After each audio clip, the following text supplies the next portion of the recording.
on a des ministres qui semblent s'intéresser qu'à une chose, et c'est pas vous. Parce que actuellement, on voit bien que la France est dans un état catastrophique. On regarde dans toutes les directions et on voit que ça ne fonctionne pas. Regardons uniquement la partie économie, parce qu'on va parler du ministre de l'économie et de ses nouveaux romans plus ou moins érotiques. Bon, eh bien, en économie, vous avez quand même une inflation qui est en train de vous ruiner complètement. Vous avez d'un autre côté une dette qui explose. On ne va jamais autant emprunter que ce qu'on va emprunter en 2023. Vous avez des déficits de partout. Et vous avez une réforme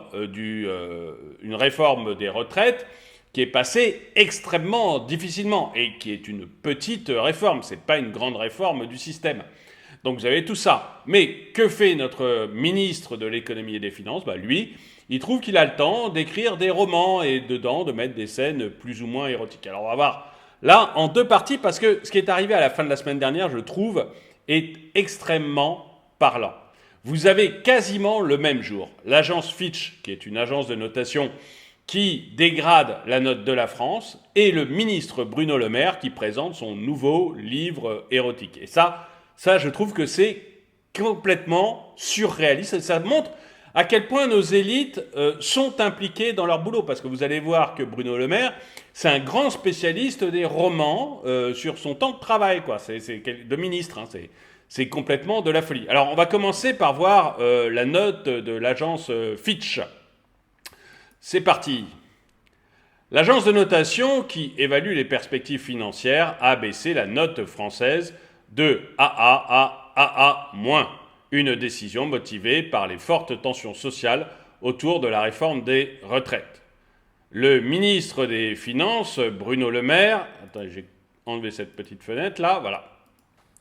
Le ministre des Finances, Bruno Le Maire, a assuré samedi que la France allait continuer à faire passer des réformes structurantes dans une déclaration AFP au lendemain de l'abaissement de la note financière de l'agence Fitch.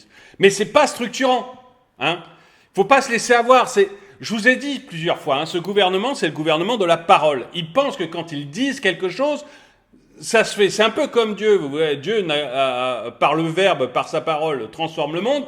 Et eux, ils ont l'impression d'être à peu près la même chose que Dieu, en fait. Ils transforment le monde par leur parole. Non, c'est pas du tout le cas. C'est pas parce qu'on dit je fais une réforme structurante que la réforme est structurante. Quand vous changez l'âge de départ à la retraite, ce qui est vrai, eh bien, à ce moment-là, vous avez fait une réforme paramétrique. Vous avez changé un paramètre. Et la réforme paramétrique, c'est l'inverse de la réforme structurante. Alors il faut juste arrêter de prendre les gens pour des couillons et accepter d'utiliser les mots qui sont vrais et pas être uniquement un ministre de la parole. Et ce que je dis pour Bruno Le Maire, c'est valable pour la plupart des ministres et c'est valable pour le président. C'est-à-dire qu'ils pensent que quand ils ont dit quelque chose et qu'ils ont utilisé un joli mot, tout le monde va les croire et que c'est comme ça que ça se fait. Là, c'est pas du tout le cas. On continue. Je me suis trompé de... Tac, on continue donc. Je crois que les faits affirment l'appréciation de l'agence Fitch. Oui, c'est pas moi qui ai tort, c'est l'agence Fitch. C'est forcément eux qui ont tort et pas nous, le gouvernement, puisqu'on est les meilleurs. Nous sommes en mesure de faire passer des réformes structurantes pour le pays. Donc non, la réforme n'est pas structurante, a-t-il dit en citant la réforme de l'assurance chômage et celle des retraites. Et nous continuerons à faire passer des réformes structurantes pour le pays, a-t-il affirmé dans cette déclaration à l'AFP. Fitch a abaissé vendredi soir la note française, invoquant les fortes tensions sociales à l'œuvre autour de la réforme des retraites. L'impasse politique et les mouvements sociaux, parfois violents, constituent un risque pour le programme des réformes Macron, a estimé dans un communiqué l'agence de notation, en annonçant la dégradation de la note française d'un cran à AA- contre AA précédemment. Nous avons devant nous toute une série de réformes qui vont accélérer la transformation du modèle économique français, a fait savoir Bruno Le Maire. Et moi, j'aimerais bien savoir comment il va faire. Déjà, j'aimerais bien savoir quelle est la série de réformes, mais en plus, j'aimerais bien savoir exactement comment il va les faire passer. Parce qu'on a bien vu, avec la réforme des retraites, qu'ils n'avaient pas du tout de majorité. Ils ont été obligés de mettre le 49-3. On a vu ce que ça déclenchait dans la rue. Donc imaginez demain s'ils font une réelle réforme sur les aides sociales, mettons. Ou, une réforme des retraites, ils peuvent plus le faire. Donc, mais une réforme, mettons, sur les aides sociales. vous vous rendez compte le bazar. Je sais qu'ils ont essayé, là, ils essayent d'en mettre une sur le RSA en demandant aux gens de travailler contre l'argent qu'on va leur donner. On voit déjà qu'il y a des départements qui étaient des départements tests qui sont sortis du système, comme le département 93, en disant si je le fais moi dans mon département, ça va finir à feu et à sang. Donc on voit bien que ça va être très très compliqué. C'est de ça qu'a peur l'agence suisse. Et encore une fois, c'est pas des réformes structurelles, c'est du paramètre. C'est pas du tout de la vraie réforme, c'est de la réformette. Donc j'aimerais bien savoir comment il va faire. Et visiblement l'agence Fitch, j'aimerais bien savoir aussi comment ils vont faire.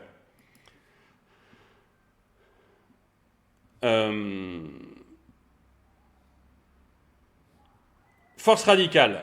Il y a 6 semaines, le gouvernement français a définitivement adopté son projet de réforme des retraites prévoyant un report de l'âge légal de 62 à 64 ans grâce à l'appui de l'article 49.3 de la Constitution qui permet de faire passer un texte sans vote au Parlement. Cette décision a entraîné au niveau social un net durcissement de la contestation et plusieurs journées de manifestations violentes sur tout le territoire, rappelant l'épisode des Gilets jaunes à partir de 2018. Cette décision a donné lieu à des manifestations et des grèves dans tout le pays et renforcera probablement les forces radicales et anti-establishment, a estimé Fitch, qui avait assorti sa précédente notation d'une perspective négative, soit le risque d'un abaissement. Bah oui, voilà, donc on voit bien qu'on est dans une situation qui, pour Fitch, est catastrophique. Quand une agence de notation baisse votre note, grosso modo, ça veut dire qu'elle a des doutes sur le fait que vous soyez capable de rembourser votre dette. Alors AA-, c'est pas catastrophique. On a d'autres grands pays. L'Angleterre est AA-, vous voyez, donc on n'est pas dans une situation catastrophique. Mais on voit qu'on est dans une situation qui, d'après les agences de notation, se dégrade. Donc on se dit qu'on pourrait avoir un ministre à plein temps sur le sujet. Et puis on voit également que l'inflation, c'est pas terminé. On voit bien que l'inflation, elle continue. Et le ministre, qu'est-ce qu'il fait contre l'inflation ? Il demande d'abord aux supermarchés de faire le taf en mettant des petits logos merci au gouvernement sur leur promotion, histoire de nous faire tous croire que c'est le gouvernement qui a fait quelque chose. Et puis, d'un autre côté, maintenant que les supermarchés ont mis des petits autocollants sur leur promotion habituelle, le ministre est en train de demander aux industries de faire la même chose. Or, on a vu, j'ai fait ça sur une autre vidéo, on a vu quand même que ce qui vous prend le plus d'argent, le plus de pouvoir d'achat, à vous, ce qui vous prend le plus de pouvoir d'achat, c'est l'État. Je rappelle, j'ai pas le graphique là, mais je rappelle le graphique que j'avais montré, pour que vous ayez 100 € de pouvoir d'achat réel. C'est-à-dire vraiment 100 € qui vous permettent réellement d'acheter un produit. Il faut donner 120 € à l'État. 120 € à l'État, alors il y a les charges patronales et salariales. Les charges patronales, on est d'accord, c'est vous qui les payez, même si vous vous appelez salarié, c'est votre force de travail qui paye la charge patronale. Donc c'est vous qui la payez. Et puis les charges salariales, et puis il y a l'impôt sur le revenu, et puis il y a la TVA. Et quand on rajoute tout ça, on obtient 120 € que vous donnez à l'État pour pouvoir vous acheter 100 € de produits réels. Donc on voit que celui qui prend le plus d'argent, le plus de votre force de travail, c'est l'État. Donc il y a vraiment un problème avec ça. Et vraiment le boulot d'un ministre actuellement, ça devrait être de travailler là-dessus pour que votre salaire, pas votre salaire net, mais votre pouvoir d'achat, soit beaucoup plus en corrélation avec votre force de travail, avec ce que vous donnez comme travail. Et que ce ne soit pas l'État qui prenne la part du lion dans ces deux trucs. Et là, c'est pas du tout. Mais non, mais eux, ils s'en foutent. Eux, ils s'en foutent. Bruno Le Maire, qu'est-ce qu'il a sorti hier pour répondre à l'agence Fitch ? Il a sorti un roman avec des scènes érotiques. On va voir ça tout de suite. Vous aviez déjà Marlène Chapia qui avait posé dans Playboy. J'en avais pas parlé, j'avais pas fait une vidéo là-dessus parce que je pense que son unique but, c'était qu'on parle d'elle et c'est réussi. On n'en parlait plus d'elle depuis presque un an. Donc là, elle est revenue sur le devant de la scène. C'est une réussite pour elle. Voilà, elle va poser dans Playboy. Enfin, non mais un monde de dingue. Un monde de dingue. Et Bruno Le Maire, donc, il écrit, lui, des romans érotiques. On va voir ça tout de suite pour voir de quoi il parle. Bruno Le Maire écrit sur l'anus et personne n'était prêt pour ça. Un passage du dernier roman de Bruno Le Maire, Fugue américaine, suscite les moqueries et les circonspections de nombreux lecteurs sur les réseaux sociaux. Politique. Bercy pour ce moment. Le dernier roman de Bruno Le Maire, Fugue américaine, sorti jeudi 27 avril, donc la veille de la notation de l'agence Fitch, ne manque pas de surprendre plusieurs de ses lecteurs. Après Le Point, qui en avait publié les bonnes feuilles, plusieurs photos circulent sur les réseaux relayant un passage érotique du roman. Dans cette fiction, son 5e livre publié en 4 ans, alors là aussi, 5e livre en 4 ans. Le mec, il est ministre de l'économie. Il a la dette la plus forte qu'on ait jamais connue en France. L'augmentation de la dette la plus forte qu'on ait connue en France. Les déficits les plus forts qu'on ait connus en France. C'est-à-dire un raté complet au niveau du budget, au niveau de son boulot. Hein. Un raté complet. Vous avez eu la plus forte inflation qu'on ait connue en France. La plus forte. Et, enfin, non, pardon, la plus forte. Non, excusez-moi, c'est parce que je m'énerve, donc je raconte n'importe quoi. Vous, ça faisait des années, mais des années et des années qu'on n'avait pas connu une inflation aussi forte. Vous êtes en train de la payer. Vous êtes en train de la payer. On ne sait pas exactement comment ça va s'arrêter. On ne sait pas quand on va revenir à une inflation de 2%, ce qu'on connaissait depuis les années 2000. On ne sait pas quand on va y retourner. Hein. Les optimistes, ils nous annoncent 5% pour la fin de l'année et 5% en général. Hein. Donc ça, c'est les optimistes. Vous vous rendez compte qu'on est déjà avec une inflation extrêmement forte. Mais lui, il a le temps d'écrire 5 bouquins, 5 romans. Il y a des romanciers professionnels qui n'ont pas le temps d'en écrire un par an. Lui, il y arrive, il n'y a pas de problème. 5 romans en 4 ans. Autant que les professionnels. Et il est tout content de lui, je suis sûr. Voilà, vous crevez, mais il n'en a rien à péter. Faut bien le dire. Allons-y. Donc, dans cette fiction, son 5e livre publié en 4 ans, le ministre de l'économie romance le destin hors du commun de Vladimir Horowitz, un des pianistes les plus illustres de son temps, mêlé à la vie d'une famille exilée en Europe centrale, jusqu'ici, rien de très affriolant. C'est passionnant, hein. Il a eu raison de prendre comme ça beaucoup de temps sur son boulot de ministre de l'économie, qui est finalement pas hyper important, pour écrire la vie de Vladimir, comment déjà Horowitz. C'était vachement utile, hein, on est content parce que nous, on n'a aucun problème. Donc tout va bien, monsieur le ministre, allez-y, continuez à écrire la vie de Vladimir Horowitz, puis après trouver un autre gars venant, je sais pas, des steppes pour pouvoir écrire aussi sa vie, ça va nous passionner. C'est alors qu'entre une scène Oscar Weitheimer, le cadet de la famille. C'est alors qu'entre en scène Oscar Weitheimer, le cadet de la famille. Passionnant aussi. Bruno Le Maire lui fait compter à la première personne ses ébats avec une certaine Julia. Il lui arrivait de soulever son t-shirt gris pâle pour exhiber ses seins. Tu as vu comme ils sont gros aujourd'hui ? Tu as vu, Oscar ? Bon, je vais sauter certains passages parce que j'ai peur qu'après YouTube me démonétise, mais c'est un ministre de l'économie qui a écrit ça, YouTube, hein, c'est pas moi. Hein. Elle le retirait totalement, dévoilant dans le creux. Donc je vais pas vous faire ça, mais vous pouvez le lire. Hein. Elle me tournait le dos, elle se jetait sur le lit et me montrait le renflement brun de son anus. Tu vois, Oscar, je suis comme jamais.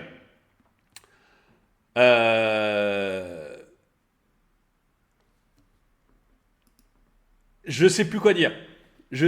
Franchement,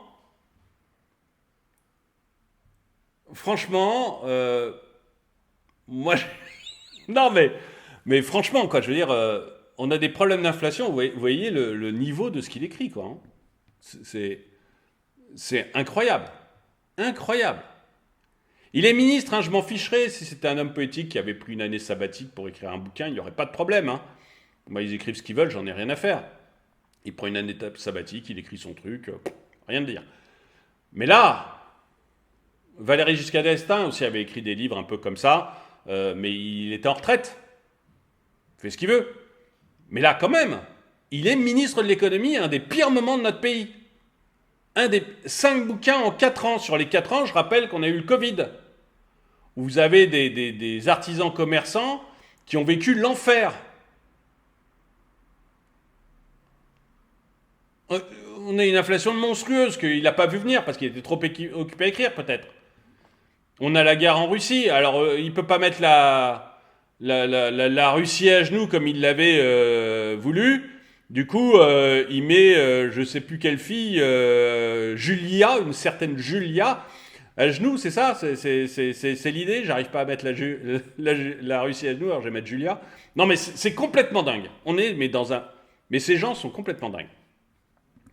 Un passage qui suscite de très nombreuses réactions sur les réseaux sociaux, entre moquerie et circonspection, c'est dur à dire ce mot-là.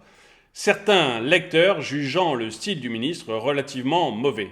Mais je m'en fiche, moi, de son style, en fait. C'est pas mon problème. D'autres sont surpris par les écrits du numéro 3 du gouvernement, sans doute plus habitués à le voir parler inflation et réforme des retraites, à tel point que Bruno Le Maire a trusté les sujets les plus discutés par les internautes français sur Twitter toute la journée. Je vous mets un lien quand même dans la description pour que vous allez voir son bouquin chez Amazon, hein, parce que là, si certains veulent acheter le bouquin de Bruno Le Maire, allez-y, hein, c'est trop beau. Hein. Tu m'étonnes que l'agence Fitch nous note mal après ça, plaisante par exemple, une utilisatrice du réseau social, dans un rapprochement ironique avec la décision de l'agence de notation de dégrader l'indice financier de la France de AA à A-. Bah oui, bah comme moi, voilà, on est d'accord, c'est incroyable. On parle d'inflation là. Le paquet de pâtes, il est à 2,30 €, mais Bruno Le Maire, il a le temps d'écrire le renflement brun de son anus. Écrit un autre à l'image de messages plus ou moins grivois. C'est pas plus ou moins grivois, c'est ce qu'il a écrit, Bruno Le Maire. C'est pas plus... Je veux dire, voilà, c'est un fait. Ce mec-là écrit des livres dans lesquels on parle de renflement de machin en pleine période d'inflation. Au moment où les Français ont du mal à manger, où il y a des queues devant les banques alimentaires. Voilà. C'est une constatation, c'est pas... c'est quand même plus que surprenant. Gageant que les lecteurs surpris ne connaissent pas toute la biographie du ministre de l'économie, lequel a signé plus d'une dizaine de livres depuis 2004. Cette année-là, justement, Bruno Le Maire a publié Ministre chez Grasset, dans lequel il raconte les coulisses des missions de Dominique de Villepin, alors chef de la diplomatie, pendant le deuxième quinquennat de Jacques Chirac. Mais encore une fois, c'est pas le problème. Vous voyez, il y a quand même des... Je sais pas si c'est un journaliste qui a écrit ce texte, mais il y a quand même... Le problème, on lui reproche pas d'écrire des bouquins. Il n'y a pas de problème. Même des bouquins pas sérieux, je disais, Valéry Giscard d'Estaing, il écrivait des bouquins pas sérieux. Mais pas pendant qu'il était président, enfin à ma connaissance en tout cas. Ce qu'on lui reproche, c'est de le faire à un moment où la France est en train de s'enfoncer. Où on est vraiment dans tout, mais vraiment de tous les côtés, c'est une catastrophe. Une catastrophe, l'énergie n'a jamais été aussi chère. On va vers des faillites d'entreprises en masse. On se retrouve avec une dette gigantesque. On est dégradé par les agences de notation. On a un déficit titanesque. On n'a jamais autant emprunté de notre vie. Enfin, il n'y a que des catastrophes au point de vue économique. Il est ministre de l'économie. Ce qu'on lui reproche, ce n'est pas des bouquins qu'il a écrits pendant qu'il n'était pas ministre. Encore une fois, s'il part à la retraite, s'il décide d'arrêter de bosser, de prendre des vacances, et qu'il se dit, hop, j'arrête de bosser pendant 1 an, ou 2 ou 3, en fait, le temps qu'il veut, ça nous arrangerait. Mais j'arrête de bosser, j'écris un bouquin, il n'y a aucun problème. Et il peut écrire des bouquins sérieux ou des bouquins grivois, on s'en moque complet. Complet. Ce qu'on lui reproche, c'est de les écrire pendant qu'il est ministre. Moi, je croyais que les ministres, ils avaient du taf. Visiblement, ils peuvent aller poser pour Playboy, ou alors écrire des bouquins, encore une fois, 5 bouquins en 4 ans. Hein, c'est quand même gigantesque. Donc il ne faut pas non plus nous prendre pour des neuneux, quoi. Alors, au beau milieu du récit, l'auteur, qui est alors conseiller de Villepin, dévoile... Ah oui, c'est l'ancien bouquin, ça. Dévoile une partie de sa propre intimité. Mais Mais ils sont obsédés. Hein, le titre de ma vignette, mais ces gens-là sont complètement obsédés. Franchement. Il écrit un bouquin sérieux qui s'appelle Le Ministre. Il y a en 2004, hein, donc c'est pas la même chose, mais il écrit un bouquin sérieux qui s'appelle Le Ministre. Et au beau milieu du récit, l'auteur, qui est alors conseiller de Villepin, dévoile une partie de sa propre intimité, évoquant brièvement un séjour à Venise avec son épouse. Je me laisse... Alors, si je peux le dire, je fais très gaffe pour ne pas me faire démonétiser ou straquer par YouTube. Hein. Je me laissais envahir par la chaleur du bain, la lumière de la lagune qui venait flotter sur les glaces de la porte. Je vais le faire mieux. Je me laissais envahir par la chaleur du bain, la lumière de la lagune qui venait flotter dans les glaces de la porte, le savon de tes verres et la main de Pauline qui me caressait doucement, là je ne lis pas.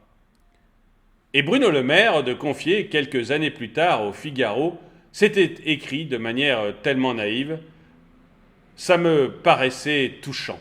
Oui, bah oui, non mais c'est ça, non mais ils ont une façon de voir le touchant qui est spéciale. Enfin si, c'est touchant pour le coup, mais... Non mais voyez, enfin voilà, je ne sais pas ce que vous en passez, dites-le moi dans les commentaires, est-ce que c'est normal qu'en pleine crise, un ministre ait le temps d'écrire 5 bouquins, hein, pendant la crise du Covid et pendant toutes les crises qu'on a actuellement, 5 bouquins en 4 ans, est-ce que c'est normal? Est-ce que c'est moi qui rêve?